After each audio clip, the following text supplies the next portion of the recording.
Good afternoon class, कैसे हो भी सभी? क्या पढ़ रहे थे हम भी? ज्योग्राफी। और ज्योग्राफी में क्या कुछ चल रहा था हमारे पास? हमने पढ़ा था प्रायद्वीपीय पठार। अगर हमारे पास में थोड़ा सा और बेसिक बात करें, भारत का जो भौतिक विभाजन है कितने भागों में किया जाता है? 4 भागों में किया जाता है। और भौतिक विभाजन करता कौन माने जाते हैं? सर्वे ऑफ इंडिया, जिसका मुख्यालय कहां पे है? क्या रहेगा हमारे पास में? Survey of India. इनके बारे में हमने काफी जिक्र किया है भाई, इंडिया। और इसने भारत का भौतिक विभाजन या भौगोलिक विभाजन कितने भागों में किया है? 4 भागों में किया है। कौन से भाग आते हैं हमारे पास में? पहले नंबर पे आएगा हमारे पास में हिमालय। हिमालय के बाद में सेकंड नंबर पे हमने जिक्र किया था मैदान का। मैदान के बाद थर्ड नंबर पे आया था हमारे पास में प्रायद्वीप। और फोर्थ नंबर पे आता है द्वीप। हम इनके बारे में एक एक करके बहुत अच्छे से देखा है। कितने टॉपिक हो चुके हैं हमारे पास? पहले देखा था हमने हिमालय के बारे में पढ़ लिया, हिमालय के बाद प्रायद्वीप और द्वीप। आज हमारे पास में टॉपिक बचता है मैदान। और ये मैदान होते क्या है भाई? मैदान क्या होते हैं? मैदान की डेफिनेशन क्या हो सकती है? समतल भूमि है, यानी कि पृथ्वी का वह भाग जहां पर हमें कोई पर्वत पठार या कोई खाई ना मिले तो हम उसको क्या कहते हैं? मैदान कहते हैं। ये मैदान हमें कहां पर मिलेंगे भाई? इनके बारे में बात करें तो कहां पर मिल सकते हैं? ये हमारे पास में इंडिया रहेगा।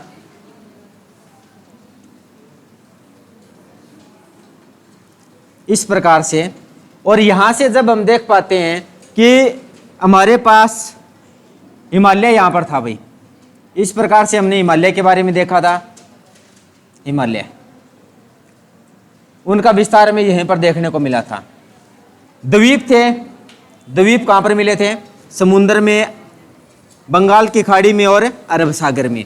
और उसके बाद जब हमने देखा कि प्रायद्वीप भाग हमारे पास कहां से स्टार्ट हुआ था? यही गुजरात से स्टार्ट हुआ था। और गुजरात से स्टार्ट होने के बाद में कहां तक चला गया था? ये वेस्ट बंगाल और मेघालय तक। यानी कि इस क्षेत्र को हमने अच्छे से देख लिया था। अब हमारे पास में टॉपिक क्या रहता है? मैदान। और ये मैदान की लोकेशन हमें कहां पर मिलती है? यानी कि उत्तर दिशा की तरफ मिलती है। तो हम इसको क्या बोलते हैं? उत्तर भारत का विशाल मैदान। और ये उत्तर भारत का विशाल मैदान है, हमें कहां पर मिलेगा? ये जो प्रायद्वीप है, यानी कि ये प्रायद्वीप के तो उत्तर दिशा में मिलेगा। और हिमालय आ रहा है, हिमालय, और हिमालय के कहां पर मिलेगा? दक्षिण में मिलेगा। यानी कि ये इस क्षेत्र में जो हमें ये जो जगह है, हम इसको किस नाम से जानेंगे? मैदान के नाम से जानेंगे भी। अगर हम इसको एक बार मैप से देखना चाहें तो ये इनकी लोकेशन हमें कैसे दिखेगी भी, उसको देखते हैं। ये आता है हमारे पास में उत्तर भारत का विशाल मैदान। यहां से आपको दिखाई दे रहा होगा सबको। क्या है ये? इसके ऊपर हमारे पास में कौन सा था? हिमालय था। यहीं पर बना हुआ था हिमालय। और नीचे हमारे पास में ये तो प्रायद्वीप भाग आ चुका है। द्वीप में समुद्रों में मिलेंगे। तो ये भाग जो आता है इसको हम किस नाम से जानते हैं? उत्तर भारत का विशाल मैदान। और ये जो उत्तर भारत का विशाल मैदान है, इसका निर्माण कैसे हुआ है भाई? अगर हम इसके निर्माण की बात करेंगे तो यहाँ से जो नदियाँ आ रही है, कौन सी नदियाँ आती हैं? एक तो ये आ रही है सिंधु नदी, और उसके बाद में गंगा नदी। और ये जो असम में आता है हमारे पास में, यहाँ पर कौन सी नदी आ रही है? ब्रह्मपुत्र नदी।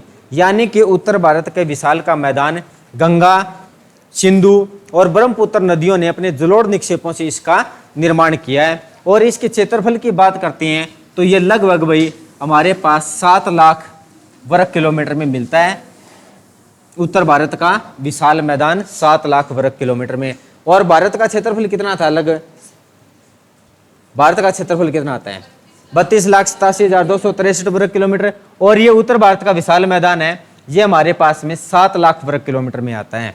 अगर इसकी लंबाई की बात करते हैं तो ये लंबाई हमारे पास में 3200 किलोमीटर आती है, ये यहाँ से लेकर यहाँ तक। और जिसमें से 2400 किलोमीटर भारत में मानी जाती है और 800 किलोमीटर ये बांग्लादेश में और कहीं ना कहीं थोड़ी बहुत पाकिस्तान में आएगी उत्तर भारत का विशाल मैदान। क्योंकि जब हम बात करते हैं ये भारत के पाकिस्तान से अलग बंटवारा होने से पहले ही इनको भी मापने का काम किया गया था, क्योंकि माउंट एवरेस्ट की हाइट कब मापी जाती है, ये 1840 के आसपास मापी जाती है, तो तभी इसका विभाजन किया गया था। जो सर्वे ऑफ इंडिया संस्था है, इसकी स्थापना कब हो चुकी थी, 1767 में हो चुकी थी। तो यानी कि ये आज़ादी से पहले ही इसको बांट दिया गया था, और ये बाद में भी जो देश अलग हो गए तो क्या हो गया, अभी ये उत्तर भारत का विशाल मैदान तो हमें वहीं पर देखने को मिलेगा। तो यानी कि इसकी लंबाई आती है 2400 किलोमीटर और चौड़ाई अलग अलग जगह पर ये अलग अलग देखने को मिलती है।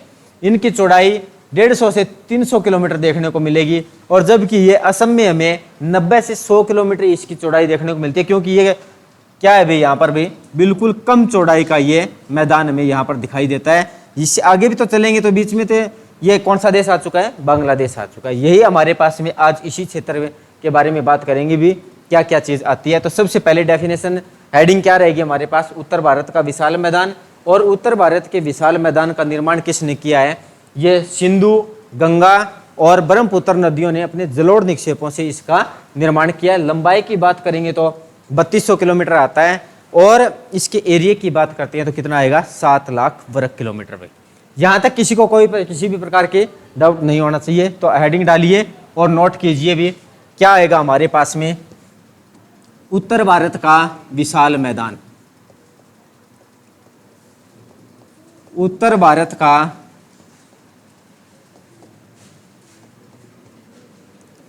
विशाल मैदान।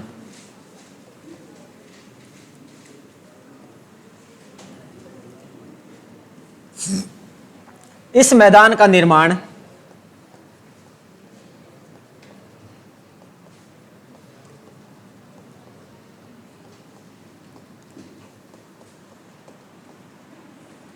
सिंधु,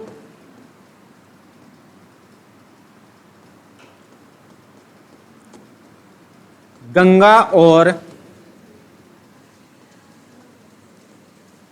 ब्रह्मपुत्र नदियों ने अपने जलोढ़ निक्षेपों से किया है।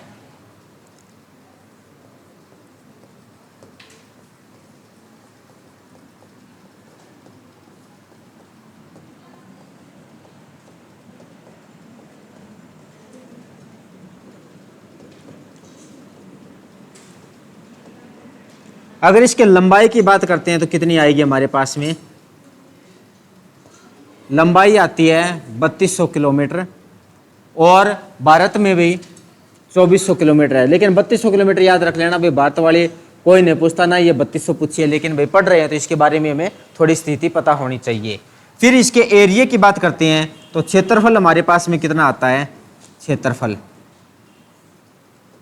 कितना आएगा, 7 लाख वर्ग किलोमीटर।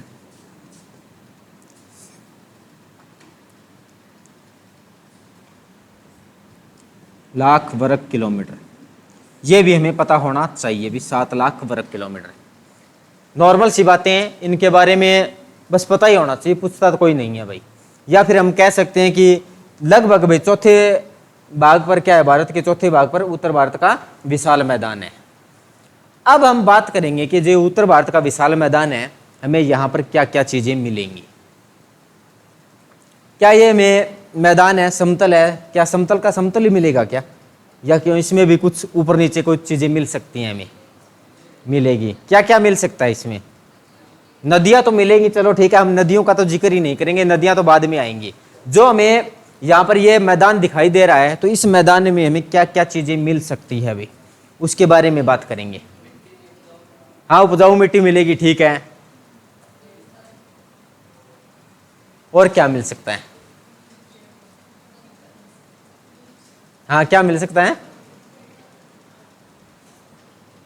जो हमारे पास उत्तर भारत का विशाल मैदान है, इसको अगर भौगोलिक आकृति के हिसाब से बात करेंगे तो हम इसको 8 भागों में बांटते हैं भाई। और 8 भाग कौन से आते हैं वो देखेंगे भाई अब हम।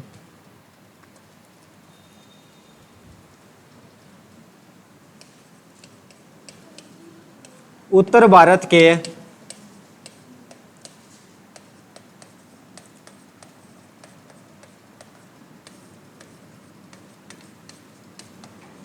विशाल मैदान को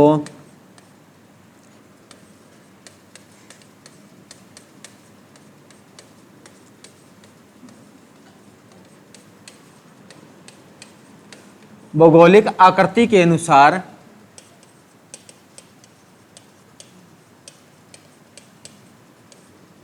आठ भागों में बांटते हैं।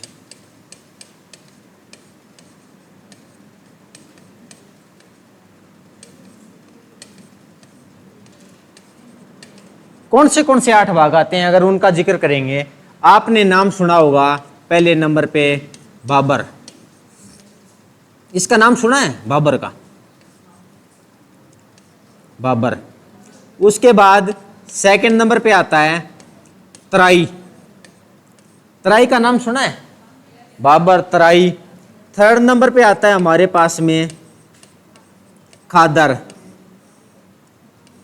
फोर्थ नंबर पे आएगा हमारे पास बांगर।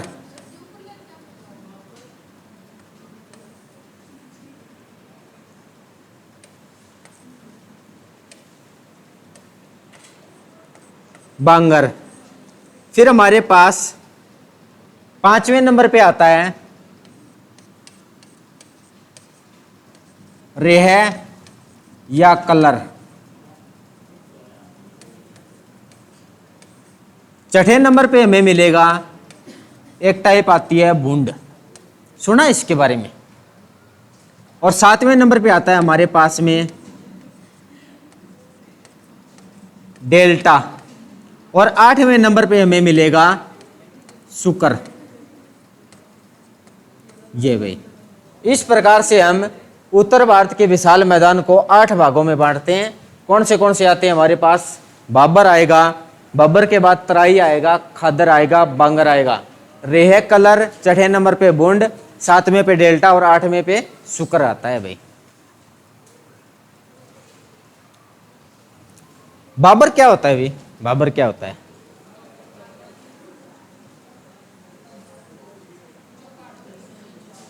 हाँ, पहाड़ों के, हाँ, पत्थरों से जिसका निर्माण हो, हाँ, पत्थर पाए जाते हैं, उसको हम क्या कहते हैं, बाबर कहते हैं। तराई क्या होता है, तराई? ना जी ना, थोड़े से गलत हो आप लोग। हाँ भाई, आप बताइए भी, बाबर और तराई में क्या फर्क है? ये दोनों नाम सुने होंगे आपने कहीं ना कहीं तो, या नहीं सुने आज तक? नहीं सुने हैं? चलो भाई देखते हैं इसके बारे में। बाबर क्या होता है, तराई क्या होता है, खादर क्या होता है, बांगर क्या होता है, उसके बाद में रेह, कलर, बूंद, डेल्टा और सुकर। सबसे पहले हम बात करेंगे कि हमारे पास में हिमालय आएगा। यहीं से बात की है ना कि हमें ये उत्तर भारत का विशाल मैदान हमें कहाँ पर मिलेगा। सबसे पहले तो बात यही आई है कि अगर इसकी बात करते हैं तो यहाँ पर हिमालय आता है। और हिमालय के क्या होगा, दक्षिण में हमें यहाँ पर इस क्षेत्र में क्या मिल रहा है, उत्तर भारत का विशाल मैदान मिल रहा है। तो यहीं पर क्या होगा, जब हम इसके दक्षिण में चलेंगे तो जैसे ये हमारे पास में बड़ा हिमालय है, और अगर यहीं पर इसका मान लेते हैं कि दक्षिणी हिस्सा आता है, और यहाँ पर क्या करते हैं भी, ऊपर से छोटे छोटे पत्थर के टुकड़े गिरते रहते हैं भी। और जैसे ये कहीं ना कहीं छोटा मोटा क्षेत्र हमें मिलेगा जहाँ पर पत्थर के टुकड़े हमें मिलेंगे, और वो कहाँ पर मिलेंगे कि हिमालय के दक्षिण में मिलेंगे। उस क्षेत्र को हम क्या कहते हैं, बाबर कहते हैं भी। उस क्षेत्र को क्या कहते हैं हम, बाबर कहते हैं। अगर इसको थोड़ा सा और भाई आप मैप अच्छे से बना लेना, दोबारा से बना देते हैं, ये अलग से बनाना पड़ेगा। यहां पर क्या होगा, हमारे पास में हिमालय, और हिमालय के ये दक्षिण में बात करेंगे तो कौन सा क्षेत्र मिलेगा हमें, बिल्कुल इसके गिरिपादीय क्षेत्र, यानी कि जस्ट इसके पैरों में ही हमारे पास में एक क्षेत्र मिलता है, यानी कि यहाँ पर हमें मिलेंगे पत्थर। और ये इस पत्थर वाले क्षेत्र को हम किस नाम से जानते हैं, बाबर के नाम से जानते हैं। अभी ये आएगा हमारे पास में बाबर। फिर आगे थोड़ा सा और आगे चलेंगे तो आगे चलने के बाद यहीं पर हमें छोटा मोटा क्षेत्र इस प्रकार से कहीं ना कहीं ऊंचा नीचा दिखाई देगा, और ये क्षेत्र आता है हमारे पास में तराई। उसको बाद में देखें, बनाना है आपको, बनाओ साथ साथ, पहले उसमें बाद में समझा देंगे। यहाँ पे ये बाबर है, तराई है। फिर थोड़ा बहुत और आगे चलेंगे तो आगे चलेंगे, ये नदियां क्या कर रही हैं हमारे पास में, जो हिमालय से पानी आ रहा है, कहीं ना कहीं जो बाबर आता है, हिमालय से आने वाली छोटी छोटी जो नदियां आएंगी, छोटे छोटे जलधारा आते हैं, वो बाबर क्षेत्र में क्या हो जाएंगे, भी लुप्त हो जाते हैं। क्यों हो जाते हैं? क्योंकि जैसे हिमालय से हमारे पास में यमुना है, गंगा है, जो बड़ी नदियां आ रही हैं, उसका तो जल हमें आते हुए दिखाई देगा, क्योंकि जल ज्यादा है उसमें भी। उसके जो पत्थर हैं ये क्या कर दिए, उनको भी नीचे डुबो कर चलती है, तो उसके ऊपर से जल आएगा। लेकिन जैसे छोटी छोटी जलधाराएं आती है ना, तो वो इस पत्थरों के नीचे आएंगी, तो नीचे आएंगी तो क्या हो जाएगा, अभी बाबर का क्षेत्र इसमें से, यानी कि छोटी नदियां बाबर क्षेत्र में लुप्त हो जाती हैं। जब बड़े पत्थरों में अगर कहीं ना कहीं पानी आ रहा है पीछे से, तो पानी आ रहा है तो भाई वो हमें आता हुआ तो दिखाई नहीं देगा, पत्थरों के नीचे से आएगा, तो उस क्षेत्र को हम क्या कहते हैं, बाबर। जैसे ये पत्थर खत्म हुए तो पानी क्या है, दोबारा से आना निकलना स्टार्ट हो जाएगा, ओपन आ जाएगा। ओपन आएगा तो उस क्षेत्र को हम क्या कहते हैं, तराई कहते हैं। और जैसे ये पानी थोड़ा और आगे आएगा, तो और आगे आएगा, मान के चलिए कि ये यहाँ पर आगे आ रहा है, और ये क्षेत्र हमारे पास में प्रत्येक वर्ष यहाँ पर क्या कर रहा है, बाढ़ लाने का काम कर रहा है। और बाढ़ लाने का काम कर रहा है, तो हम इस क्षेत्र को किस नाम से जानते हैं, हमारे पास में खादर के नाम से जानते हैं भाई, खादर, खादर वाला क्षेत्र। और इसी क्षेत्र में कहीं ना कहीं ये ऊंचाई का क्षेत्र भी रह जाता है भी, ऊंचा क्षेत्र। और ऊंचे क्षेत्र को हम किस नाम से जानेंगे भी, ये हमारे पास में ऊंचा क्षेत्र है, और इसको हम जानते हैं बांगर के नाम से। ये हमारे पास में जाना जाएगा बांगर के नाम से, क्योंकि खादर कहाँ पर मिलेगा, जहाँ पर प्रत्येक वर्ष बाढ़ आ रही है। और बाढ़ आ रही है तो उसमें बाढ़ के साथ में क्या होता है, नई मिट्टी आती है, तो नई मिट्टी क्या होती है, उपजाऊ होती है। तो हमें उस क्षेत्र में ज़्यादा खाद डालने की जरूरत नहीं होती, क्योंकि उसमें खाद जल में ही अपने साथ ऑटोमेटिक प्रकृति के अनुसार ही आई है। तो ये हमारे पास में खादर, तो खादर से हम कह सकते हैं कि ये एक प्रकार से, यानी कि ऐसा क्षेत्र है जहाँ पर प्रत्येक वर्ष बाढ़ आ रही है। फिर आगे चलेंगे तो ये हमारे पास क्षेत्र कौन सा है, बांगर। बांगर कौन सा क्षेत्र होता है, जहाँ पर भाई पानी का अभाव पाया जाता है, तो हम उसको क्या कहते हैं, बांगर के नाम से जानते हैं। और ये बांगर क्षेत्र कौन सा होगा, यानी कि बाढ़ वाले क्षेत्र से ऊंचा क्षेत्र होगा, जहाँ पर प्रत्येक वर्ष बाढ़ का पानी पहुंच नहीं पाता है, उसको हम क्या कहते हैं, बांगर। और बांगर पे जब हमने थोड़ा और दो चीजें और देखी थी, एक तो रेह कलर था और एक भूंड था। ये दोनों हमें कहाँ पर मिलेंगे, जैसे यहीं पर हमें मिलेगा रेह, या हम कह सकते हैं कि कलर, और फिर इसी पे हमें मिलता है भूंड। ये दोनों हमारे पास में क्या काम करते हैं, इनके बारे में बात करना चाहें तो बांगर क्षेत्र है। बांगर क्षेत्र पे प्रत्येक वर्ष बाढ़ तो आ नहीं रही है, क्योंकि 20, 25 या 30 वर्षों में कोई ना कोई बाढ़ आए, तो ये एक प्रकार से हम कह सकते हैं कि वो क्या है, बांगर में ही कन्वर्ट होती है। लेकिन बांगर में हमारे पास हरियाणा का जो क्षेत्र है, इसको हमें किस नाम से क्या कह सकते हैं, इसको खादर कह सकते हैं या बांगर कहेंगे भाई? हरियाणा का जो क्षेत्र है लगभग भाई, यहाँ पर क्या प्रत्येक वर्ष बाढ़ आती रहती है, नहीं आती, तो ये हमारे पास में क्षेत्र कौन सा आ जाता है, बांगर का क्षेत्र आ जाता है। और बांगर के क्षेत्र में हमें रेह, कलर या भूंड देखने को मिलती हैं। रेह या कलर क्या होते हैं, अगर इसके बारे में बात करना चाहें तो बांगर क्षेत्र में अत्यधिक सिंचाई के कारण, यानी कि ट्यूबवेलों की सिंचाई के कारण भूमि पर सफेद नमकीन एक परत सी बिछ जाती है, यानी कि नूने आ जाती है। जो नूने आती है हम उसको क्या कहते हैं, रेह या कलर कहते हैं। ये हमें अपने आसपास में दिखाई देती है क्या, देखिए किसी ने खेतों में नहीं देखी है, देखिए, तो यही हमारे पास में क्या है, रेह या कलर है। यानी कि हरियाणा बांगर प्रदेश में आ रहा है, और बांगर प्रदेश में अत्यधिक सिंचाई की जा रही है, यानी कि ट्यूबवेल का अगर खारा पानी लगाएंगे तो उस पर क्या आ जाती है, नूनी आ जाती है, तो हम उसी को क्या कहते हैं, रेह या कलर कहते हैं।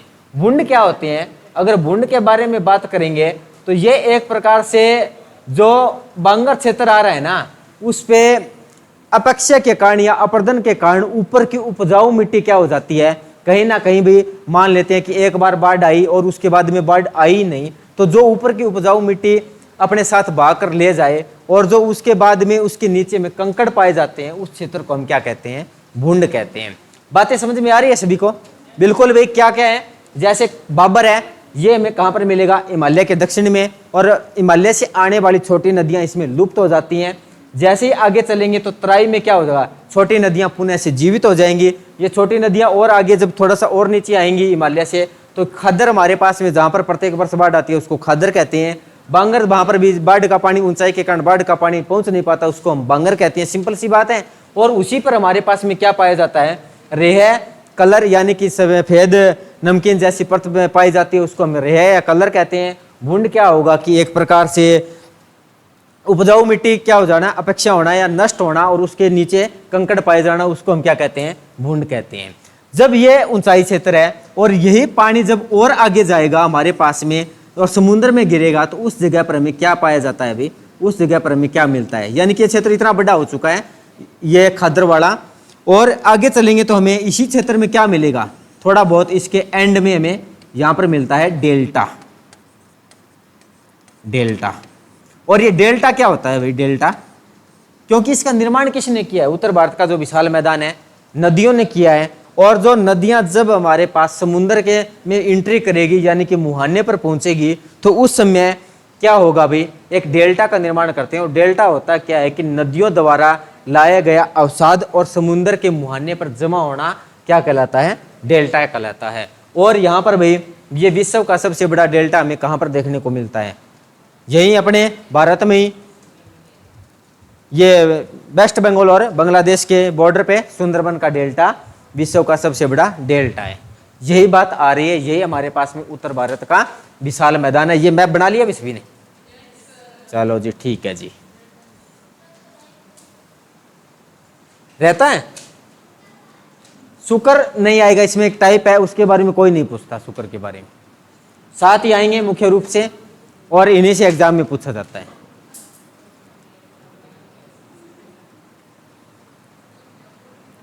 क्या हो गया, कलाकारी बढ़िया होगी।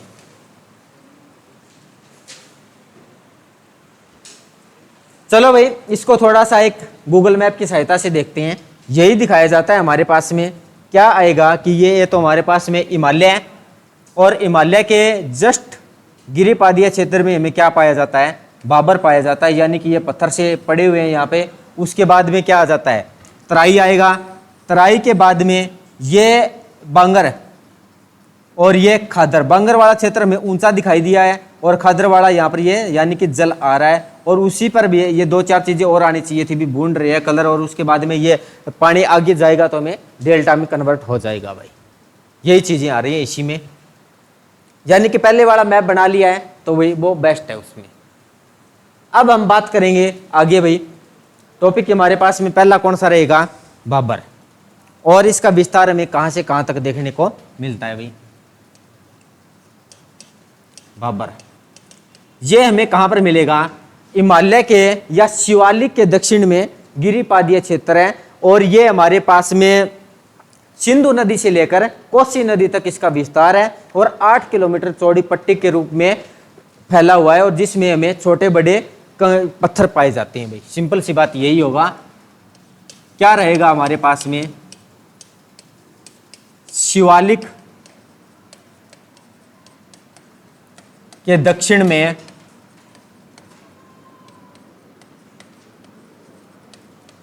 सिंधु नदी से लेकर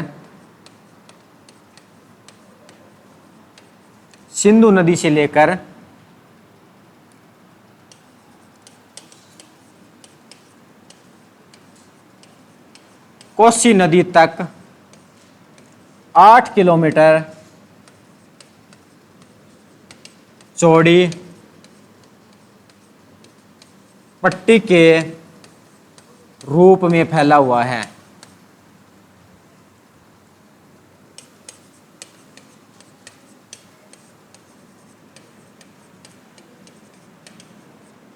इसमें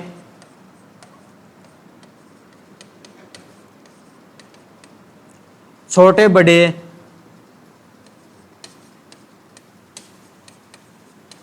पत्थर पाए जाते हैं,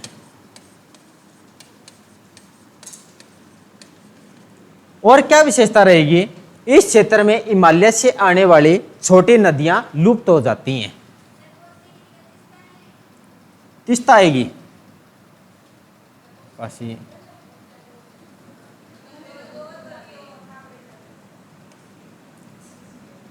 शिवालिक सिंधु से लेकर तीस्ता आएगी भाई। चलो तीस्ता कर दो भाई, तीस्ता नदी तक फैला हुआ है। फिर हमारे पास में क्या होगा, हिमालय से आने वाली छोटी नदियां इस क्षेत्र में लुप्त हो जाती हैं।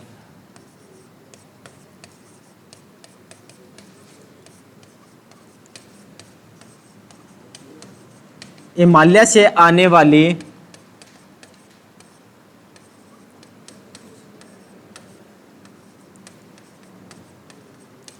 छोटी नदियां इस क्षेत्र में लुप्त हो जाती हैं।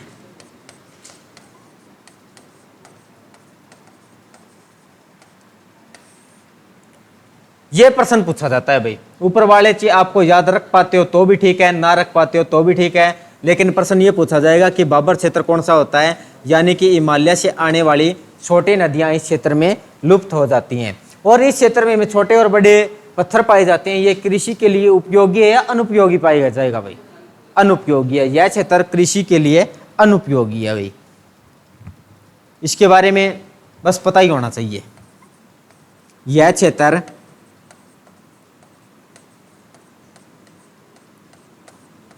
कृषि के लिए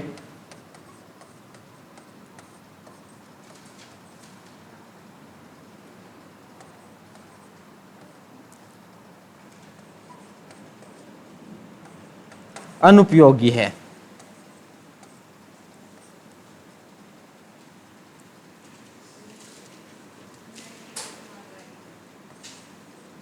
कैसे? ऐसे छोटा ऊ की मात्रा आएगी अनुपयोगी। ये हमारे पास संधि हो जाती है ना, ये इसके लिए अनुपयोगी है। यही आता है इसमें बाबर। नेक्स्ट में हमारे पास में और आगे चलेंगे तो कौन सा क्षेत्र आएगा? तराई।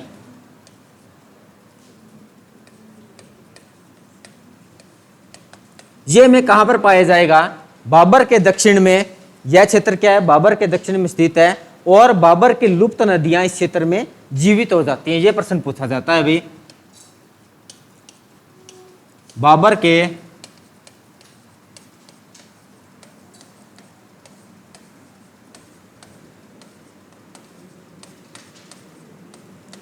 दक्षिण में स्थित है।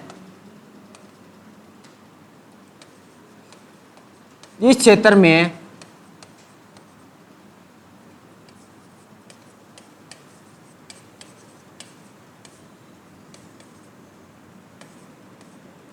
बाबर की लुप्त नदियां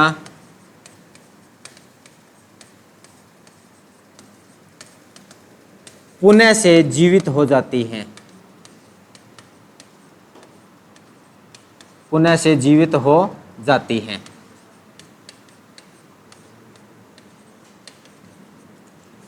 इस क्षेत्र में हमें क्या मिलेगा भाई? एक तो दलदलीय क्षेत्र भी मिलेगा, क्योंकि ग्राउंड में पानी आ चुका है और पानी आने के कारण क्या होगा? दलदलीय क्षेत्र होगा। और दलदलीय क्षेत्र में सबसे ज्यादा क्या मिलते हैं अभी? यहाँ पर वन पाए जाएंगे और वनों में वन्य जीव सबसे सर्वाधिक मात्रा में कहां पर पाई जाती है? तराई क्षेत्र में। इस क्षेत्र में सर्वाधिक वन और वन्य जीवों की अधिकता मिलती है। इस क्षेत्र में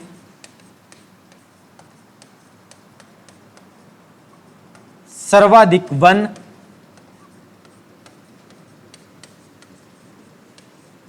और वन्य जीव पाए जाते हैं। वन्य जीव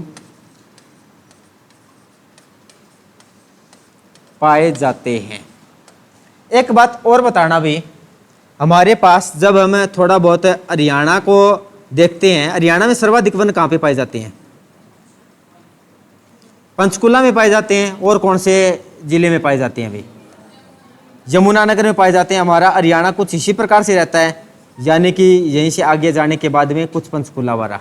कहाँ पर कौन से जिलों में पाए जाते हैं? पंचकुला, पंचकुला के बाद में अम्बाड़ा और अम्बाड़ा के बाद में यमुनानगर। इन्हीं ऊपर वाले 3 जिलों में पाए जाते हैं।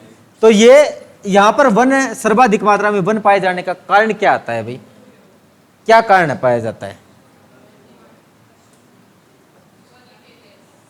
शिवालिक एरिया है। शिवालिक के एरिया में बाबर खत्म हो चुका है और तराई इस क्षेत्र में स्टार्ट होता है। अगर एग्जामिनर भाई कहीं ना कहीं हरियाणा जीके को भी इंडिया जीके का अगर प्रश्न बना के पूछ लेता है तो बहुत अच्छा प्रश्न रहेगा कि यहाँ पर भाई पंचकुला, अम्बाड़ा और यमुनानगर में सर्वाधिक वन किस कारण से हैं? तो ये ऑप्शन दे दे भी, बाबर, तराई, खादर, बांगर, कौन सा भी हो सकता है। तो ये क्षेत्र हमारे पास में कौन सा आता है?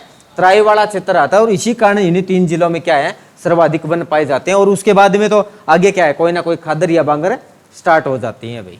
तो ये भी बहुत अच्छा प्रश्न रहेगा भाई, यहाँ पर भी किस वजह से जो हमारे पंचकुला, अंबाला और यमुनानगर में सर्वाधिक वन पाए जाते हैं, तो तराई क्षेत्र के कारण यही आएगा, तराई। और इसमें कुछ भी नहीं। थोड़ा बहुत और आगे चलेंगे तो हमारे पास में कौन सा पार्ट आता है, खादर। और खादर के बारे में क्या जानकारी रहती है, यानी कि मैदान का वह भाग जहां पर प्रत्येक वर्ष बाढ़ आती रहती है।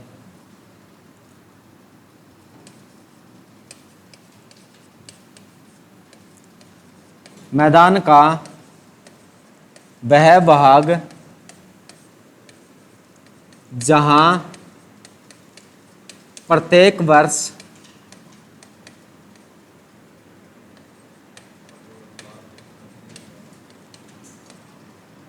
नदियों द्वारा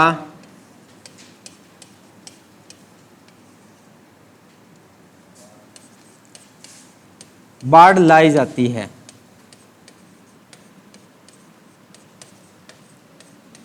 उसे खादर कहते हैं। और खादर के साथ में एक वर्ड और आता है, कछारी भी कहा जाता है अभी। इस क्षेत्र को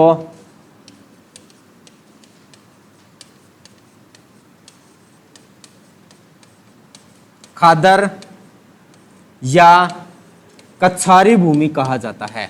और एक कछारी एग्जाम में पूछा गया था भाई, को खादर या कछारी भूमि कहा जाता है।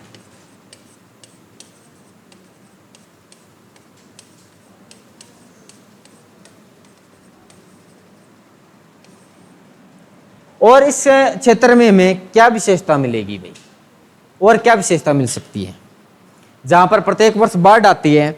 ये फतेहाबाद के अपने पिछले साल बाढ़ आई थी, तो ज़्यादा नहीं तो भी चलो मान के चलते हैं कि नुकसान भी हुआ था, लेकिन फायदे की बात भी तो हुई थी हमारे पास। क्या फायदा हुआ था भाई,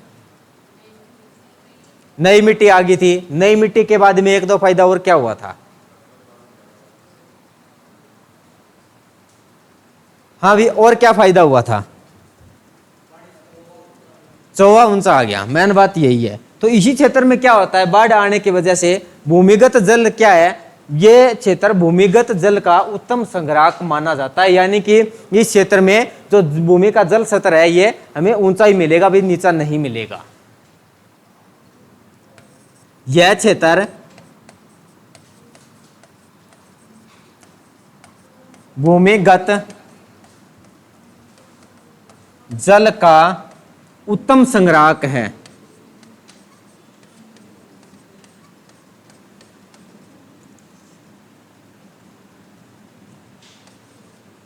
उत्तम संग्राहक है।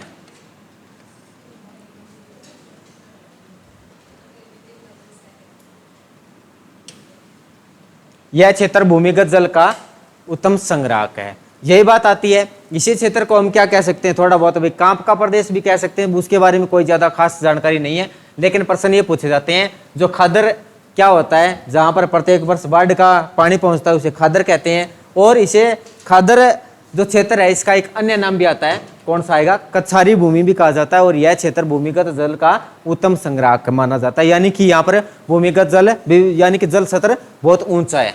नेक्स्ट में हम बात करेंगे तो हमारे पास में कौन सा आएगा, बांगर। और बांगर क्या होगा, यानी कि मैदान का वह भाग जहां पर भाई प्रत्येक वर्ष ऊंचा होने के कारण प्रत्येक वर्ष या भी बाढ़ का पानी पहुंच ही नहीं पाता है, प्रत्येक वर्ष क्या होगा, बांगर।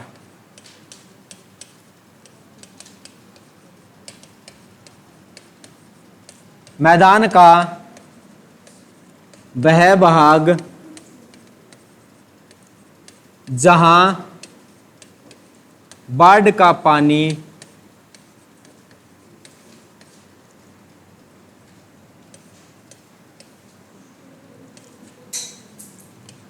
पहुंच नहीं पाता है,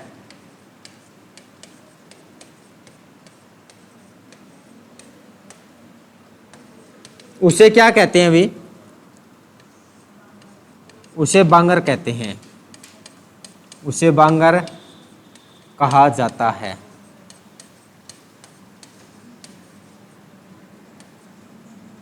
वैसे यही बात आती है, इसमें और कुछ एक्स्ट्रा जानकारी नहीं मिलेगी। बस सिंपल हमें पता ही होना चाहिए कि ये उत्तर भारत के विशाल के मैदान के जो भौतिक विभाजन है उसमें ये टाइप आती है बांगर। नेक्स्ट में हमारे पास में क्या आया था, रेह या कलर। कौन से चौथे नंबर पे पहुंच चुके हैं अभी। पांचवें पे हमारे पास में क्या आएगा, रेह या कलर। ये क्या होता है, बांगर क्षेत्र में अत्यधिक सिंचाई के कारण भूमि के ऊपर एक सफेद नमकीन चादर सी बिछ जाती है, उसे हम क्या कहते हैं, रेह या कलर कहते हैं। अभी बिल्कुल आसान सी डेफिनेशन है। और ये में कहां कहां पर मिलती है, अपने हरियाणा में मिलती है क्या? हरियाणा और उत्तर प्रदेश में पाई जाती है। बांगर क्षेत्र में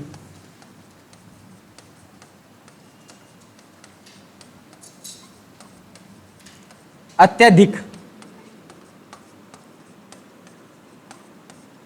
सिंचाई के कारण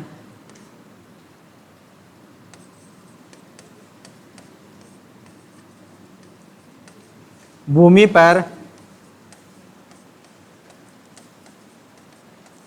सफेद नमकीन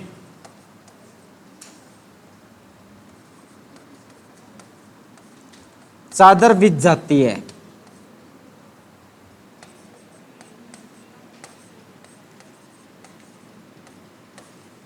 उसे रेह या कलर कहते हैं।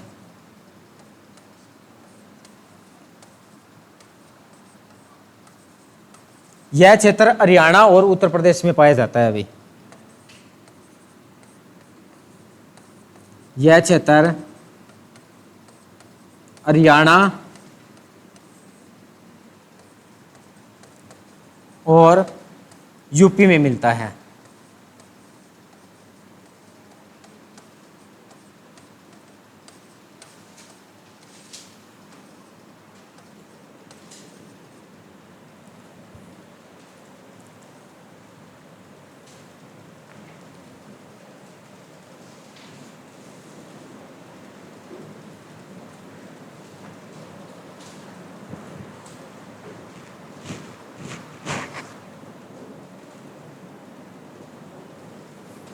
अभी कर लिया नोट सभी ने।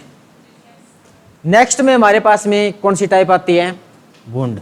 और भूंड क्या होता है, जो बांगर क्षेत्र है वहां पर अपेक्षा के कारण ऊपर की जो उपजाऊ मिट्टी है वो नष्ट हो जाती है और उस क्षेत्र में हमें मोटे मोटे कंकड़ पाए जाते हैं, उसे हम क्या कहते हैं, भूंड कहते हैं भाई।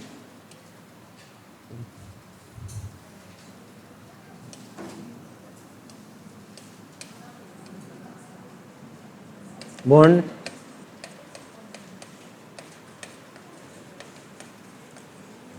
बांगर क्षेत्र में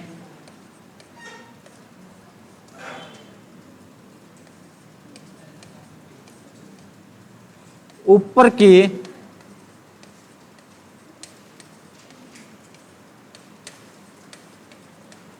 उपजाऊ मिट्टी नष्ट हो जाती है।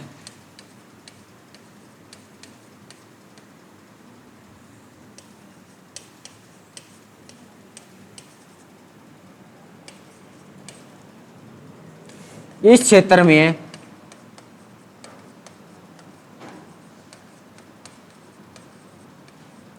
कंकड़ पाए जाते हैं।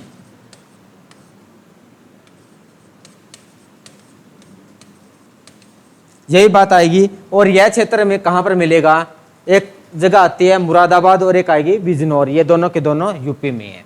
यह क्षेत्र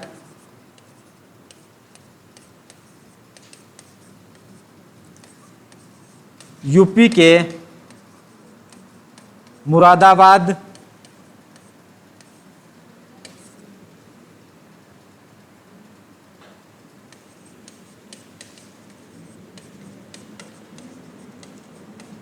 और बिजनौर क्षेत्र में पाया जाता है। बिजनौर में पाया जाता है।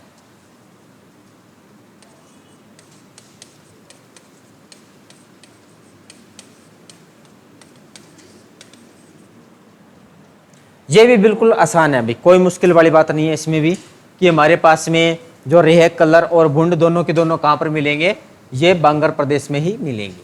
नेक्स्ट में हमारे पास में डेल्टा। और डेल्टा क्या होता है अभी, एक प्रकार से डेल्टा को हम क्या क्या कह सकते हैं, डेल्टा हमारे पास में क्या होगा? खादर हो सकता है क्या वो खादर?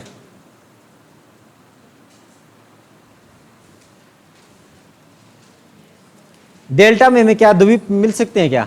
द्वीप भी मिल सकते हैं डेल्टा में। डेल्टा क्या है? एक प्रकार से खादर। खादर की डेफिनेशन क्या थी? यानी कि वह क्षेत्र जहां पर प्रत्येक वर्ष बाढ़ का पानी पहुंचता हो। और डेल्टा होता क्या है? जैसे मान के चलिए कि यहाँ से कोई ना कोई नदी चल रही है हिमालय से निकलने के बाद में और समुद्र में प्रवेश करेगी, तो उस क्षेत्र में क्या कर देती हैं अभी, जो अपने साथ में अवसाद लाए गए हैं उसका जमाव किया जाता है, उसी को हम क्या कहते हैं? डेल्टा। और ये डेल्टा जब नदी में जल स्तर बढ़ता है तो क्या होगा? इस डेल्टा कहीं भी डूब जाता है, यानी कि उस पर बाढ़ आ जाती है। जैसे ही ये डेल्टा पानी जल स्तर कम होगा तो ऊपर आ जाएगा और ये क्या हो जाएगा? एक में क्या डेल्टा दिखाई देगा। बस यही बात आती है। और डेल्टा होता क्या है? यही कि नदियों द्वारा लाए गए अवसाद का समुद्र के मुहाने पर जमाव क्या होता है? डेल्टा। भाई तो लास्ट में अपनी हेडिंग डालिए भाई डेल्टा।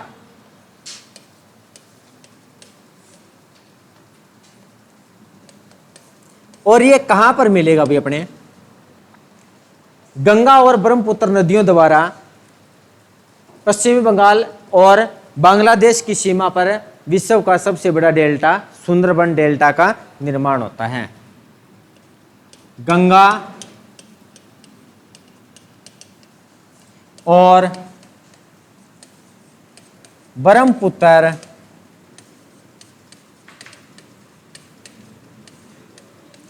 नदियों द्वारा पश्चिम बंगाल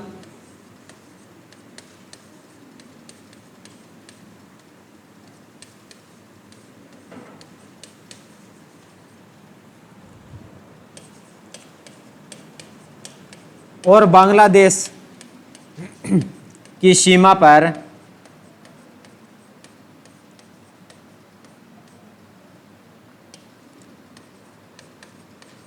विश्व का सबसे बड़ा डेल्टा किस नाम से जाना जाता है? सुंदरबन डेल्टा का निर्माण करते हैं। सुंदरबन डेल्टा का निर्माण करती है।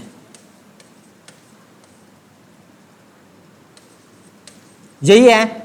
अभी हमने देखा कि ये सीमा पर है, यानी कि आधा भाग तो हमें भारत में मिलेगा और आधा भाग में बांग्लादेश में मिलेगा।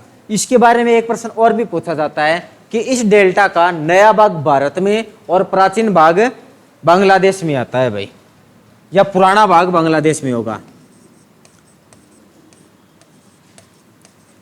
इस डेल्टा का नया भाग भारत में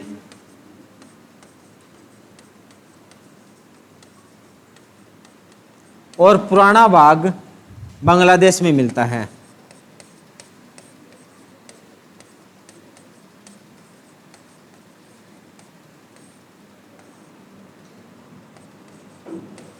यह प्रश्न भी पूछा जाता है भाई।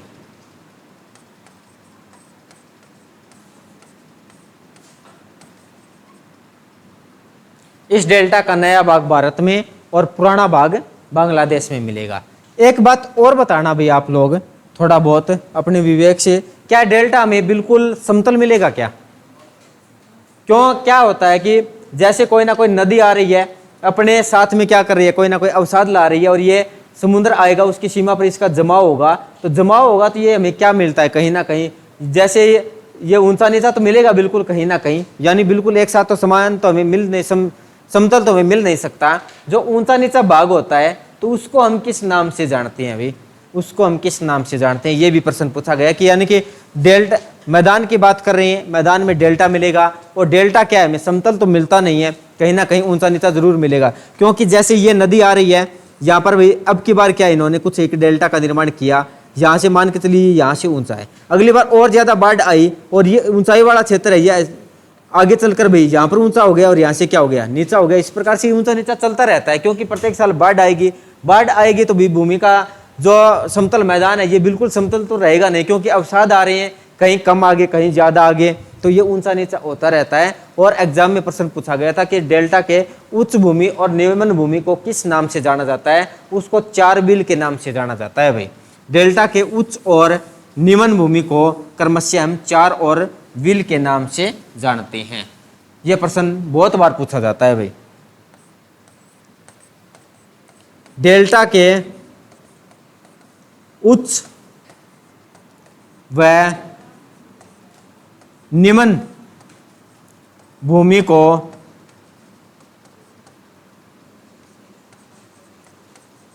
क्रमशः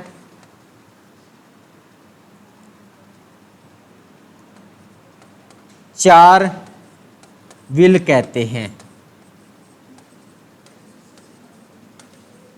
यानी कि ऊंची भूमि है उसको 4 और निम्न भूमि को विल के नाम से जानते हैं। ये एग्जाम में दोनों इकट्ठे पूछ लिए गए थे कि डेल्टा के उच्च और निम्न भूमि को किस नाम से जानते हैं, 4 विल के नाम से। अगर आगे एग्जामिनर की मर्जी ज्यादा शातिर बनने की कोशिश करे तो हमें इतना भी पता होना चाहिए जो ऊंचा भाग है उसको हम किस नाम से जानते हैं, 4 के नाम से, और निम्न भूमि आ रही है उसको हम किस नाम से जानते हैं, विल के नाम से जानते हैं। इसके बारे में भी हमें पता होना चाहिए। ये हमारे पास में जो उत्तर भारत का विशाल मैदान है उसका जो भौगोलिक विभाजन है उसको हमने जितने भागों में 7 भागों में बांटा है। शुक्र रहता है उसके बारे में कोई नहीं पूछता, सिर्फ उसके बारे में इतना ही पता होना चाहिए कि वो एक क्या है, उत्तर भारत के विशाल मैदान की एक टाइप है। जो 7 आए थे उनको भी हमने बिल्कुल अच्छे से देखा है। कौन से आए थे? पहले नंबर पे बाबर, ये हमें हिमालय के दक्षिण में यानी कि पत्थरों के रूप में क्षेत्र पाया जाता है जहाँ से हिमालय के ऊपर से आने वाली छोटी नदियाँ लुप्त हो जाती हैं। उसके बाद में तराई के बारे में क्या था कि जो बाबर की लुप्त नदियां पुनः से जीवित हो जाती हैं और इस क्षेत्र में सर्वाधिक वन और वन्य जीव पाए जाते हैं। फिर ये पानी थोड़ा और नीचे चलेगा दक्षिण की ओर, तो यहाँ पर हमें खादर क्षेत्र मिलेगा। खादर क्या आता है? जहाँ पर प्रत्येक वर्ष बाढ़ आती है। बांगर क्या होगा? जहाँ पर बाढ़ का पानी पहुंच नहीं पाता। उस क्षेत्र पे क्या होते हैं? 2 हमें क्षेत्र पाए जाते हैं, रेह या कलर।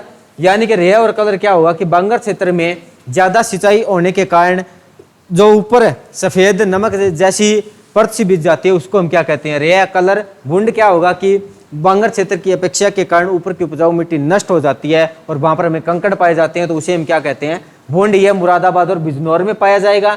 उसके बाद में डेल्टा की बात करेंगे। गंगा और ब्रह्मपुत्र नदियां दोनों मिलकर क्या करती हैं? यहाँ पर अपने भारत और बांग्लादेश की सीमा पर विश्व का सबसे बड़ा डेल्टा सुंदरबन डेल्टा का निर्माण करती हैं और इसी डेल्टा में हमें ऊंची और निम्न भूमि पाई जाती है जिसको हम 4 और विल के नाम से जानते हैं। ये हमारे पास में उत्तर भारत के विशाल मैदान की भी संक्षिप्त जानकारी थी। अब हमारे पास में क्या है कि जो भारत का भौगोलिक विभाजन था, भौतिक विभाजन था, 4 प्रकार से किया गया था। हिमालय था, मैदान था, प्रायद्वीप था और द्वीप था। चारों के चारों क्या है भाई? कंप्लीट हो चुके हैं भाई। तो आप लोग भी पढ़ते रहिए, आगे बढ़ते रहिए। आपका एग्जाम